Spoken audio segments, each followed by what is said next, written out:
Hi, and welcome to Dax Chats. In this episode, I'm off to the UK, somewhere in Wales, I believe. I'm speaking to a quite a young artist who's been around for a couple of years now, about 3 or 4 years, since about 15. She's now just turned 18, and her name is Caitlin Mae. She's just brought out a brand new, beautiful Christmas single, and we're going to talk about that right now. So today, Dax Chats to Caitlin Mae, and here she is. G'day, Caitlin. How are you? Hey, I'm great, thank you. How are you? I'm doing very well. Well, thank you for joining me tonight. Tell us a little bit about you, because we don't know much. So, this year has been a wild ride for everybody. And last year, at the end of last year, November, so a year ago, I released my first original song called The Dream. It's kind of a line dancing, get everybody up, having fun and dancing. That's the kind of song that it is. And I planned after that release to never stop releasing music. And then this year hit and it was like a bomb. And I couldn't release the 4-song EP that I was hoping to in the summer. So throughout lockdown, I wrote 2 Christmas songs, which one of them is already released and one is going to be released on the 4th of December called Christmas Kiss. And so the EP is going to be pushed back to early 2021. And honestly, I don't think my mind ever stops spinning, because I've got another idea in the works, which is for a single to be released on the 14th of February, so Valentine's Day. So hopefully that can go ahead as well. Right. So you're very, very busy. I have The Dream. I've had that ever since it came out.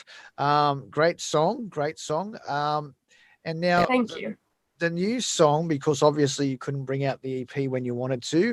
The new song is called A Candle for Christmas. And it is about, military and missing your family and friends. And I guess that is so important right now, especially in this year. Yeah, I mean, if there was a year that this song could have come out, I would definitely have chosen this year, knowing now what we've all been through, because any year it was going to be about military families, and even losing somebody in the family who was in the military. And they're so brave, people who fight for their country.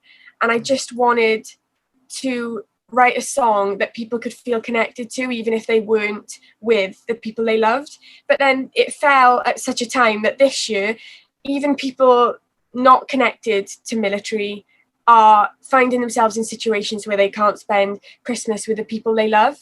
So I just think that it in a way has multiple connections to people, even if it's not military connected. That's so true, because these days, like, we can't even get around from state to state, from town to town, from, and from country to country. We can't move, like. I know.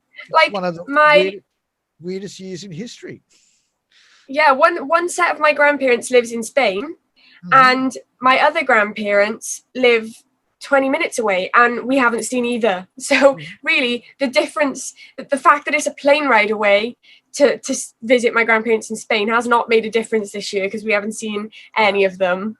That's right. It's been a hard year, but I've tried my best to stay looking for the positives. And there have been a lot, even though there have been some negatives this year, there have been some positives, because I have released, or I am going to be releasing 2 Christmas songs, and I don't think that would have happened this year if not for this global pandemic.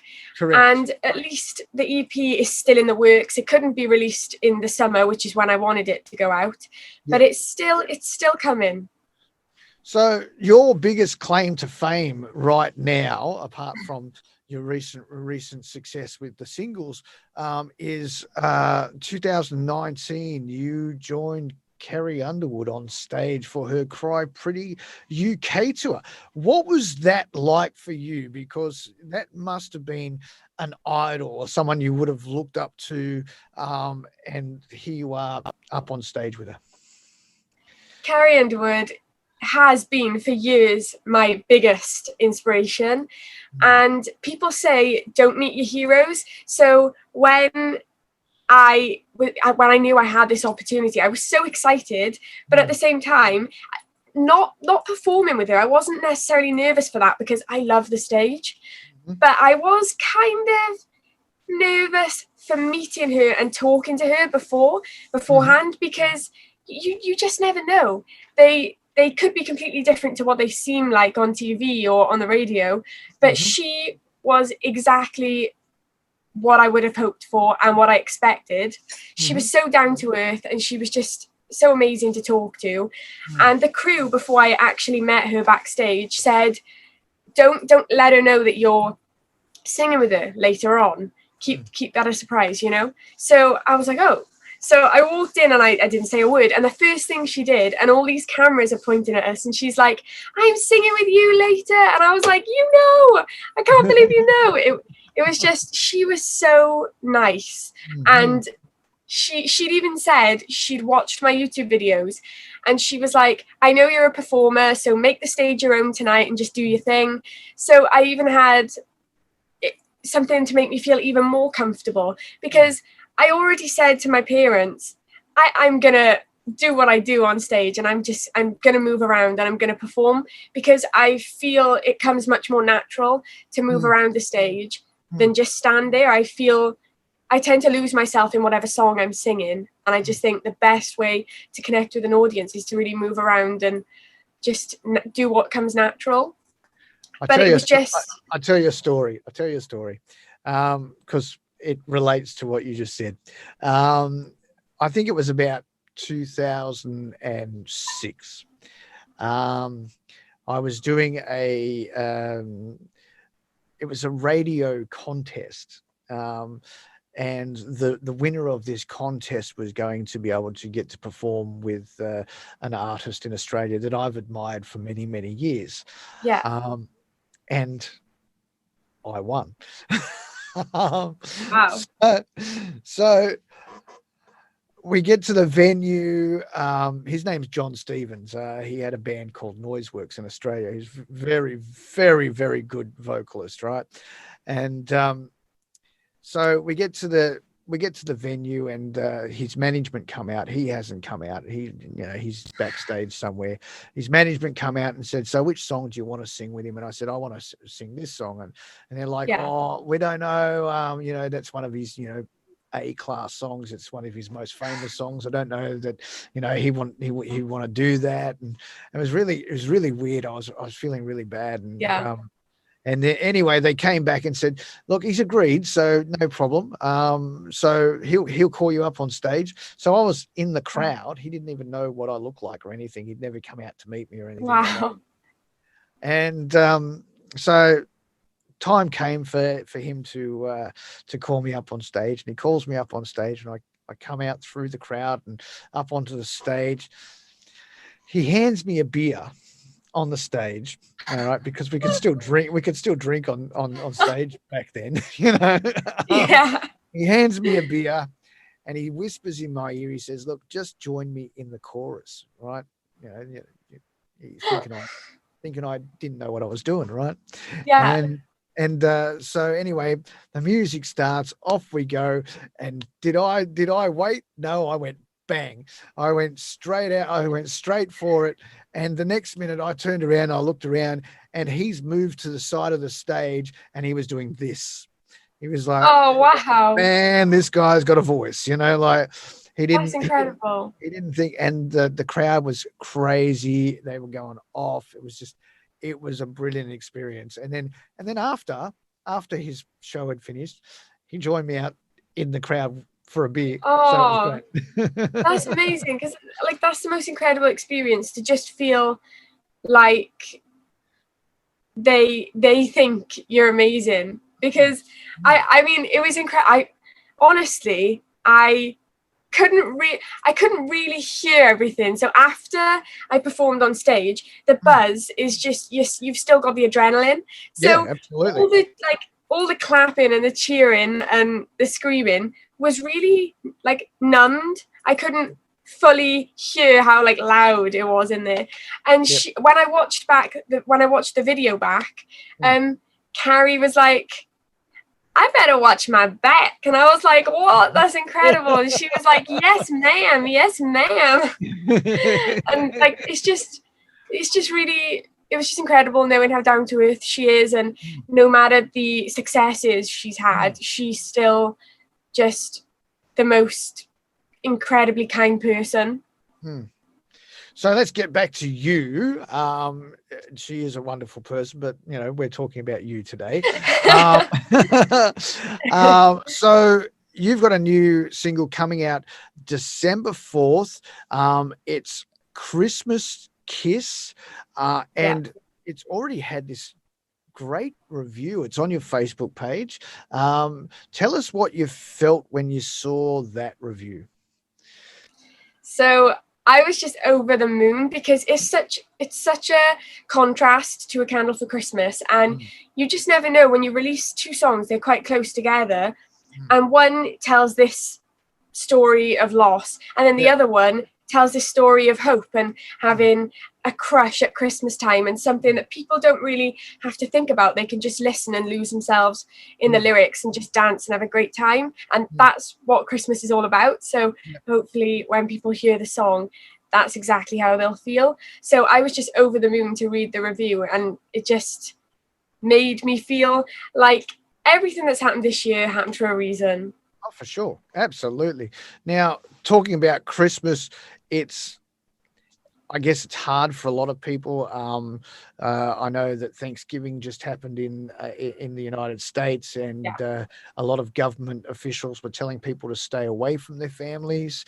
I think Christmas is going to be very much the same. So this year, Christmas in the Northern Hemisphere is not going to look great. No, it's going to be such a hard year for everybody. And in a way, me and my family count ourselves quite lucky because quite a lot of my family live all over the place. So because my grandparents live in Spain, we don't tend to see them for Christmas. And some of my family live in England, in Bournemouth, so we don't see them either. And everyone is just kind of dotted around. Some of our family live in Australia somewhere. Yeah, so it's really a crazy Christmas for us all anyway. And our family tradition tends to be that we'll go away for Christmas, we'll go on holiday. So this year, the only thing that's going to be different is going to be being in this country, because we don't tend to get to see our family anyway. We usually Skype. So it's going to be quite similar when it comes to that. But the fact that we'll be home for Christmas is going to be the biggest change for us this year. Absolutely. There you go. And obviously, we've had this huge bad experience this year. As you said, you tried to stay positive through it all. It has been a positive year for you. The virtual platforms have been amazing, and that's been something that a lot of artists, including myself, have had to take on board and had to learn how to work those things out and do those things. How's it been for you virtually? Honestly, my first live stream performance was as soon as lockdown hit. So before that, I'd never dabbled in live streams. And for somebody who's 18 and everybody expects you to be this whiz when it comes to technology, I couldn't tell you the first thing. My brother, he's amazing with technology, computers, everything. I honestly don't know. The first thing about it, turning it on is enough for me. I'm just like, okay, I'm done for the day. So this year has been a learning curve, but I am glad because it's been the thing that's pushed me to do live streams, because usually I'm the person who's like, on stage, in person, that's my favorite, because you get the buzz and this adrenaline rush because everybody's there. You get to experience it together. But this year obviously has been a change, and How do you? I mean, it is. How do you feel about that? Because that's something that even though I'm not used to, like, when you go out and perform live, you've got an audience there, they're clapping, they're rowdy, and it's all fun, and you are feeling what they're feeling, and they're feeling Yeah. what you're feeling, and it's just a great atmosphere. But this year we've had to do everything virtually, and all you get to do is read comments, and Yeah. and see these hearts and thumbs up appear, and it's like there's no real interaction. So you're sitting there, doing your thing, but then there's no applause at the end, and there's Yeah. no screaming and shouting. There's nobody singing along with you. There's nobody telling you to sing a song that you hate, but everybody Yeah. wants you to sing it. Yeah. Yeah. Like I enjoy being interactive on stage. So that's one thing that I've missed with the live streams, because even though people have been incredible, because they've commented, they've supported, and it's been amazing, and it's been a really good feeling to just know that they're still there, even though we can't see them in person. They're there virtually. But it's been a huge change, and I mean, nobody could have seen this coming. It's insane, but I am just glad, like I said, that I found a community this year that I feel are just always there. So yeah, I'm going to do something very different this year. I think I'm still working on the finer points, but obviously because we can't, and I'm in China, so it's even worse for me. I can't get to other places in the world. So we're going to do the pre-order party. All right. So people that pre-order my new single, Last Back Road, we're going to put them into a private group. And I was thinking about doing the Facebook Live thing, but what we're going to do is we're going to do a Zoom concert. So which means I can see the people and they can watch me perform, and I can get the interaction. I think that's going to be better than just doing a Facebook or YouTube live. So we're going to do this private little Zoom thing where all the audience is in the Zoom meeting, and it'll be about a 40-minute show. Yeah, so that's amazing. Yeah, that's going to be a good one. I think that.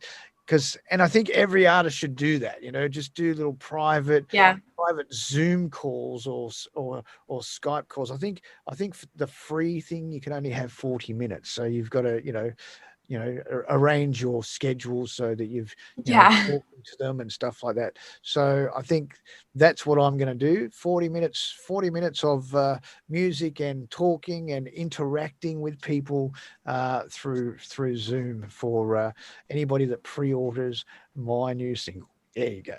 A little incredible. plug for me. Yeah. So go and pre-order it. Yeah, for sure. 100%. And then you can go and join the thing, and then you can might be singing a song. I've got a couple of artists actually that have already pre-ordered, and I've sent them the link to the private Facebook group. Yeah. And I'm thinking that they can bring their guitars and sing a song as well. It could be a party. And that's something else as well. Like some of the artists that I've met virtually this year, they pre-order yours, you pre-order theirs, and it's just you support each other as artists as well. So it's not just about finding loads of people who just love your songs and they just want to pre-order. We're all supporting each other, and it's been a hard year for artists, an incredibly hard year. So it's just amazing to know that we've all got each other's backs. Absolutely, and we've done a lot, and we've done a lot different this year. I think generally, normal music life, we're out trying to get our own career going. We've got our own fan base, we've got our own concerts, we've got our own events, we've got our, we only see other artists if we're at the same festival together, or if we take, a certain amount of time off during the year to do a writer's retreat with other artists or something like that. That's the only time we actually spend with other artists, because Yeah. we're also busy doing our own thing. So this year, there's been more collaborations, a lot more collaborations between artists, and not just artists from the same country, but artists from around the world. I mean, the thing that just came out through Scarlet River Management. Yeah. Brittany McLam from the US, Kyle Elliott from the US, Bob Fitzgerald from the UK, Charlotte Young. Yeah. Just They've come together, even though they're not close. Like they're they're not, I nowhere mean, near each other, and it's they're just nowhere near each other. Yeah.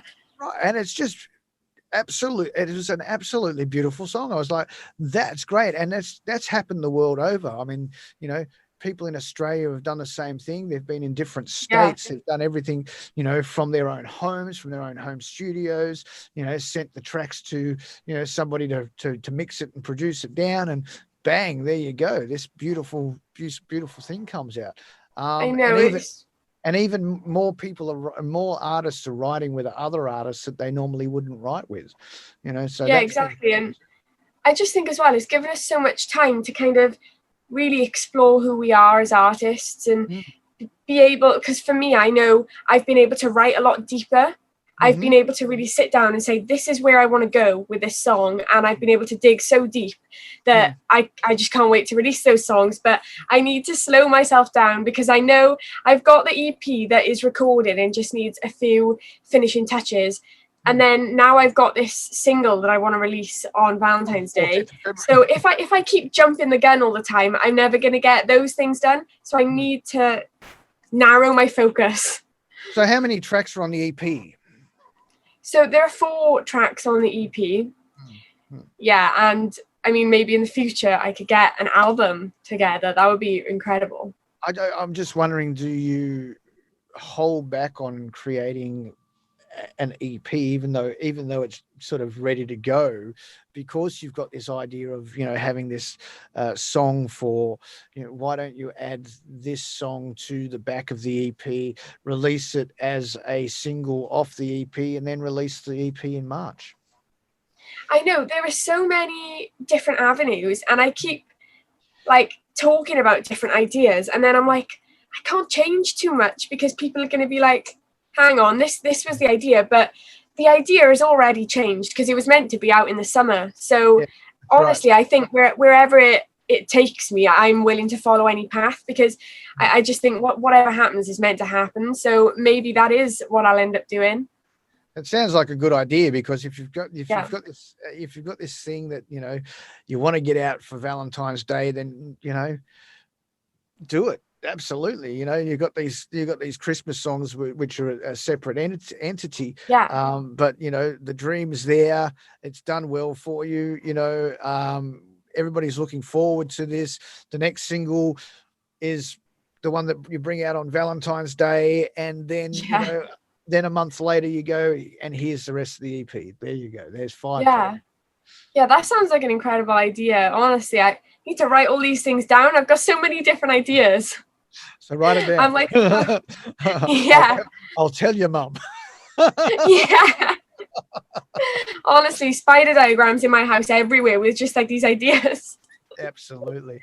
All right. Well, it's been great to talk to you, and thank you very much for your time. And I look forward to hearing what's coming. I know you've got Christmas Kiss coming, and I look forward to hearing the EP when it finally comes out, and hopefully it'll be a 5-track EP. Hopefully. Thank you so much for having me. No worries.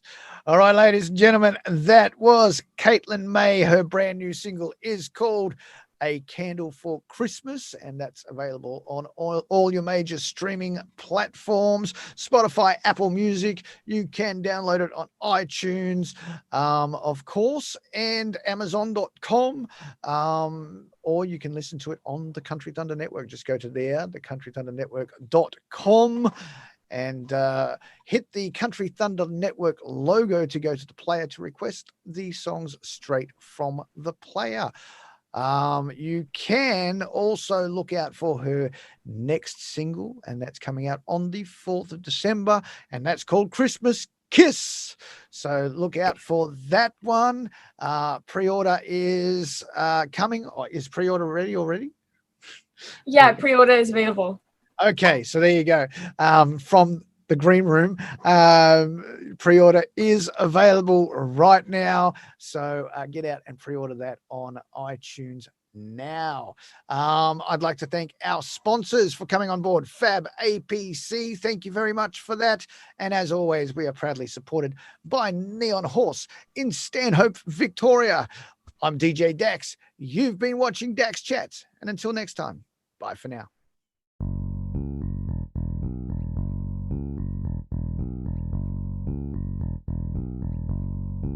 You got that love, yeah, you got that style, and you're making my heart race a little further than a country mile. You take me back, you light my fire, yeah, you're the only one that can ignite this desire. So settle up, baby, get strapped in.